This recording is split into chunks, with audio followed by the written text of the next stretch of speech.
आज की इस वीडियो में हम आपको 5 ऐसे गुनाहों के बारे में बताएंगे कि जिनके करने की वजह से इंसान तबाह बर्बाद हो जाता है, इंसान जलील और रुस्वा होकर रह जाता है। और साथ साथ ये भी दुआ करेंगे कि अल्लाह हमें इन गुनाहों से और हर तरह के सगीरा और कबीरा गुनाहों से महफूज रखे, आमीन। नाजरीन, आप तमाम लोगों से गुजारिश है कि वीडियो को आखिर तक जरूर देखिएगा, क्या पता आप सब भी इन गुनाहों में मशगूल हो। इस वीडियो को सुनने के बाद इन गुनाहों को तर्क कर दें। हजरत मौला अली अल मुर्तजा की बारगाह में एक शख्स आया, कहने लगा, वो कौन से ऐसे बदतरीन गुनाह है जो इंसान के रिज्क को खत्म कर देते हैं, और ये गुनाह दुनिया में भी और आखिरत में भी इंसान को इस तरह से जलील करते हैं कि इंसान का दुनिया में और आखिरत में कोई मददगार बाकी नहीं रहता। यह सुन करके सईदना अली मुर्तजा शेरे खुदा करमल्ला वजहिल करीम ने फरमाया कि अल्लाह के रसूल हजरत मोहम्मद सल्लल्लाहु अलैहि वसल्लम ने फरमाया कि 5 ऐसे गुनाह हैं कि जिसके करने वाले पर दुनिया और आखिरत में वो बंदा तबाह बर्बाद हो जाता है, जिसके करने से वो बंदा कभी भी आबाद नहीं हो सकता। 5 गुनाह ऐसे खतरनाक है कि जिसके करने पर इंसान दुनिया में भी जलील होता है और आखिरत में भी जलील होता है, दुनिया में भी बर्बाद होता है और आखिरत में भी बर्बाद हो जाता है। 5 गुनाह करने वाला शख्स दुनिया में भी बेसुकून रहता है और आखिरत में भी बेसुकून रहता है, बेआराम होता है, यहाँ तक कि उसके सुकून का जनाजा तक निकल जाता है। मुश्किल पर आ जाती है। ये 5 ऐसे खतरनाक गुनाह हैं। हजरत अली ने फरमाया, अगर तुम चाहते हो कि अल्लाह का खास रहम तुम पर बरकरार रहे, तुम हमेशा अल्लाह के रहमो करम के साए पर रहो। अगर तुम चाहते हो कि रिज्क की फरावानी को कामयाबी तुम्हारे कदम चूमे, खुशियां तुम्हारे कदम चूमे, तो खुदारा तुम इन 5 गुनाहों से बचकर रहना। ये खतरनाक गुनाह कभी न करना पूछा गया हजरत, वो 5 गुनाह कौन से हैं? तो हजरत अली ने फरमाया कि इनमें से पहला गुनाह तो सूद खाना है। ये पहला गुनाह जिसका नाम सूद खाना है। सूद का कारोबार करने वाला दुनिया में भी जलील होता है और आखिरत में भी जलील होता है। दुनिया में भी रुसवा होता है, आखिरत में भी रुसवा होता है। दुनिया में भी तबाह बर्बाद और आखिरत में भी तबाह बर्बाद सूदखोर। इंसान को कभी भी इज्जत नहीं मिलती, कभी भी सुकून की नींद वो नहीं सोता। सूदखोर इंसान जो दूसरों को टेंशन में मुब्तला रखता है, खुद भी हर वक्त, हर घड़ी, हर लम्हे टेंशन में रहता है। तरह तरह की परेशानियां उसे घेर लेती हैं, हर तरह की मुसीबतें उसे घेर लेती हैं। फरमाया गया कि कयामत के दिन सूदखोर इंसान ऐसे उठेंगे कि उनके चेहरे बिगाड़ दिए जाएंगे। सूदखोर इंसान सुअर और कुत्तों की शक्ल में उठाए जाएंगे। अल्लाहु अकबर। और यहाँ तक फरमाया गया कि जिसने सूद का एक लुकमा तक खाया होगा, तो उस एक लुकमे के खाने की वजह से उसे अपनी माँ से 36 मर्तबा जिना करने के बराबर गुनाह दिया जाएगा। एक सूदखोर इंसान सीढ़ी से नीचे गिरा, मुंह के बल अभी जमीन पर गिरा और वहीं मर गया। बेटे ने कई रोज तक बाप का गम बनाया। एक रात बेटे ने बाप को ख्वाब में देखा। देख करके पूछा, अब्बा जान तेरे साथ क्या मामला हुआ? सूदखोर अब्बा ने कहा कि ना पूछ बेटे, सीढ़ी से नीचे गिरा, जमीन पर जाने से पहले जहन्नम में चला गया। अल्लाह अकबर। ये है सूदखोर का अंजाम।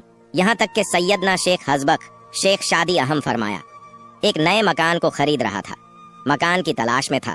इतने में एक सूदखोर मेरे पास आया, मुझे कहने लगा कि ये मकान खरीद लो, ये बहुत महंगा मकान है, इसमें कोई ऐब नहीं है, बहुत अच्छा मकान है और मैं आपका हमसाया बन जाऊंगा, इसी मोहल्ले में रहने वाला हूँ, आपका पड़ोसी बन जाऊंगा, हमसाया बन जाऊंगा। तो हजरत शेख शादी फरमाते हैं कि ओह नादान, तू कहता है कि इसमें कोई ऐब नहीं, मुझे तो सारे के सारे ऐब इसी में नजर आते हैं। उसने कहा, हजरत वो कैसे?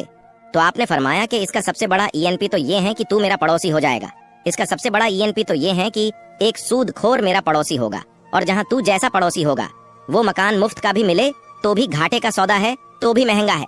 खुदारा दुनिया और आखिरत में इज्जत चाहते हो, दुनिया और आखिरत में अगर मकान चाहते हो, अल्लाह रबुल इज्जत के सामने खड़ा होना चाहते हो, आखिरत में खुशहाली चाहते हो, अल्लाह की तरफ से फरावानी चाहते हो, अगर चाहते हो कि कामयाबी तुम्हारे कदम झूमे, अगर चाहते हो कि खुशहाली तुम्हारे कदम चूमे, तो सूद कभी भी ना खाना, सूद का कारोबार कभी भी ना करना, क्योंकि सूदखोर के बारे में फरमाया गया कि कयामत के दिन वो कुत्ते और सुअर की शक्ल में उठाया जाएगा। और यहाँ तक फरमाया गया कि कयामत के दिन जब सूद और अपनी कब्रों से निकलना चाहेंगे तो वो निकल ना सकेंगे। उन्हें ऐसा महसूस होगा कि जैसे उन पर आसेब कर दिया गया है और उन्हें मुसीबत में गिरफ्तार कर लिया गया है। और जब वो कब्रों से निकलेंगे तो उनके पेट बहुत ज्यादा बढ़े हुए होंगे, इस कदर बढ़े हुए होंगे कि उनका चलना तक दुश्वार हो जाएगा। ये सब का सब सूदखोरी की वजह से होगा। पूछा गया दूसरा गुनाह कौन सा है, तो फरमाया दूसरा गुनाह किसी नेक औरत पर तोहमत लगाना किसी नेक मुत्तकी परहेजगार औरत पर तोहमत लगाना। किसी औरत पर तोहमत ना लगाया करो, किसी की बेटी पर तोहमत ना लगाया करो। इससे पहले कि तुम्हारी बेटी पर तोहमत लगा दी जाए, इससे तौबा कर लो। जो शख्स किसी औरत पर तोहमत लगाए, जो किसी नेक औरत पर तोहमत लगाता है, हालांकि वह अच्छी हो, नेक हो, मुत्तकी हो, परहेजगार हो, नमाजी हो, रोजे रखती हो, अच्छी हो, जो शख्स किसी अच्छी औरत पर तोहमत लगाता है, वह दुनिया और आखिरत में जलील हो जाता है। अगर तुम किसी की बेटी से निकाह नहीं कर सकते तो ना करो, लेकिन ये बात भी ना कहो कि इसमें फलां ऐब है। इस पर तोहमत न लगाना कि वो बूढ़ा बाप जो अपनी बूढ़ी कमर पर बोरियां लाद कर दिन रात मेहनत मजदूरी करता है, दिन रात ओवर टाइम लगा करके मजदूरी करता है, बूढ़ी कमर पर बोरियां लाद करके अपनी बेटी को जवान किया, पढ़ाया लिखाया। आज जब उसकी बेटी जवान हुई तो मोहल्ले के लोगों ने, मोहल्ले के नौजवानों ने इस गरीब की बेटी को कबूल नहीं किया, उस पर तोहमत लगा दी और उसे ठुकरा दिया। उससे शादी करना गवारा ना किया, और सिर्फ इस वजह से कि उसके बाप के पास दहेज के पैसे नहीं थे। फरमाया गया कि अगर तुम चाहते हो कि दुनिया और आखिरत में तुम्हें इज्जत मिले, मुकाम मिले, मर्तबा मिले, खुशहाली मिले, तो किसी नेक औरत पर तोहमत न लगाना, क्योंकि लगाता है उसकी सजा।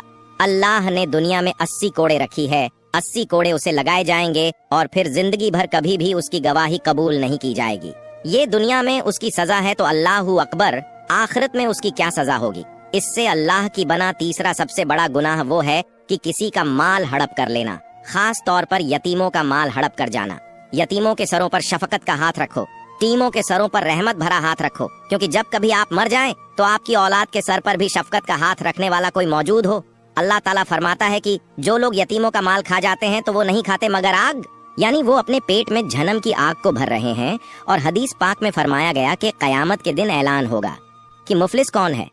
दुनिया में तो मुफलिस उसको कहा जाता है जिसके पास घर नहीं, जिसके पास पहनने को कपड़े नहीं, जिसके पास खाने को खाना नहीं। लेकिन कयामत के दिन जो मुफलिस होगा वो उन सब चीजों से अलग होगा। मुफलिस वो होगा कि जिसने किसी का माल ना हक खाया हो, जिसने किसी को गाली दी हो, जिसने किसी को ना हक सताया हो, जिसने किसी पर तोहमत लगाई हो। तो कयामत के दिन जब वो बंदा आएगा, अगर चाहे वो नमाजी हो, अगर चाहे वो रोजादार हो, और अगर चाहे वो हाजी हो, वो जकात अदा करता हो, सदक़ात दिया करता हो, नवाफिल अदा करता हो, लेकिन इन सब के बावजूद वो मुफलिस होगा। और वो इस तरह से कि वो आएगा, वो नमाज, रोजे, हज, जकात हर चीज का सबब लेकर आएगा, लेकिन कयामत के दिन उसकी ये सारी नेकियां उन लोगों को दे दी जाएंगी जिन लोगों को इसने दुनिया में सताया था, जिनको गाली दी थी, जिनको ना हक सताया था, जिनका माल खाया था, जिन पर तोहमत लगाई थी। अल्लाहु अकबर, ये कितनी बड़ी सजा है कि बंदा अगरचे फराइज का पाबंद हो, नमाज का पाबंद हो, लेकिन अगर किसी यतीम का माल खा ले तो फिर इसकी सारी की सारी नेकियां धरी की धरी रह जाएंगी और इसे कुछ भी फायदा नहीं पहुंचाएंगी। और फरमाया गया कि चौथा गुनाह अल्लाह की जात के साथ किसी को शरीक समझना, ये एक ऐसा गुनाह है, इतना बड़ा गुनाह है कि अल्लाह तबारक व ताला चाहे तो हर एक गुनाह को माफ कर दे। बंदा चाहे जितना भी गुनहगार हो, अगरचे उसके गुनाह समंदर के झाग के बराबर हो। दुनिया और आसमान में अल्लाह ने जितनी चीजें पैदा की उन सब के बराबर हो, फिर भी अल्लाह तबारक व ताला बंदे के गुनाहों को माफ कर देगा। कुछ लोग ऐसे हैं जिनके गुनाह को अल्लाह माफ नहीं करेगा, और ये वो लोग हैं जिन्होंने अल्लाह के साथ किसी को शरीक ठहराया, क्योंकि ये एक ऐसा गुनाह है, ये इतना बड़ा गुनाह है जिसकी माफी नहीं देगा।